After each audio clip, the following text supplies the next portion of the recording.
Dito! Go Diego! Go Diego! Go Diego! EDSA! Itaas ang kamot sa mga angkol. Itaas ang kamot sa mga angkol. Bunalikol, bunalikol, bunalkol, bunalkol.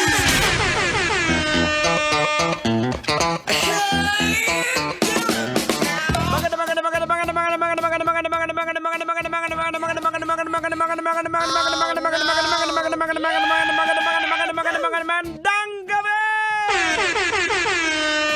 Metro Manila, Philippines Standard Time. It is now 31 minutes after 6 in the evening. Kasama niyo pa rin po, siyempre, ang Riding in Tag Team. Pinangungunahan po yan ang pinakahenyo sa lahat. Walang iba kundi si Tang Henyo! Hindi na Tinder pero Diyos pa rin kag nagarago mo. Siyempre, the prodigy ni Tang Henyo. Inyo po abang lingkod. Ala nang iba pa. Diego Bandido. Pag may buhok, hindi po ako yan. Dinidinay ko po. Ay nako, isa pong napagandang hapon sa iyo, ate. Yes, na naka-smile. O, tama yung ginagawa mo, Uncle Manong Driver. O, sa mga Grab drivers na nakatutok sa atin, tamang-tama yung ginagawa mo. Dahil nilalakasan mo yung volume, you are spreading the good vibes, yung feel-good na vibes mula po dito sa 90.7 Love Radio.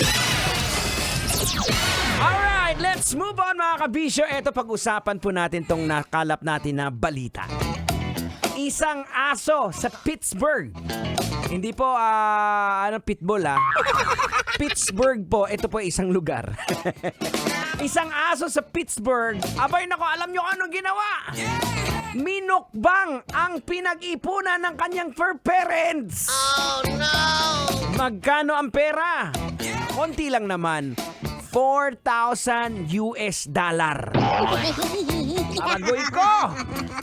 Kwento ng may-ari, nilagay niya lang daw sa countertop ng kanilang kusina yung $4,000 o kung i-convert po natin sa pera natin, mahigit 220,000 pesos! Oh no! Na withdraw niya po sa bangko para sa renovation sana ng kanilang bakuran. At lumabas lang siya ng sandali. Pagbalik niya,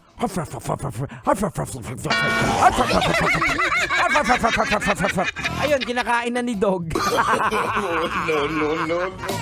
Ay, hindi na natin matatagalin, Tutang. Logika na natin, Tutang. Ay, sige, wag mo nang patagalin para mahimasmasan. Logikan mo na yan. Logika na yan! Logika na yan! Logikan na yan! Anong leksyon ang ating mapupulot? Anong aral ang ating madudukot? Well, what we can learn from this incident? Na gawin bang pulutan yung aso? Oh, wag! Bad yan! Wag niyong gagawin yan. Hindi tama yan. Oo. Tandaan po natin mga kabisyo na maaari pong mga anak ang turing natin sa mga alagang aso natin. Pero we have to be mindful pa rin na maaaring naiintindihan nila tayo pag nag-command tayo sa kanila. Pag sinabi mong, Dugi, sit! Nagsisit sila. O, di ba?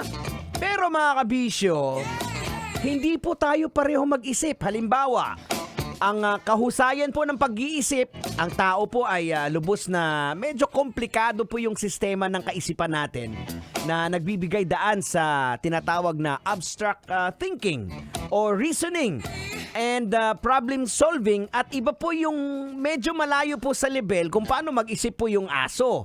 Diba? Lalo na sa decision making. Kasi kung yung aso pareho sa atin mag-isip, instead na minukbang niya yung pera, tinago niya yun, tapos sabi niya, bibili ko to ng masarap na pagkain. Hindi kaya bibili niya ng laruan. O di kaya titira siya ng sarili niyang kapwa-aso na maganda.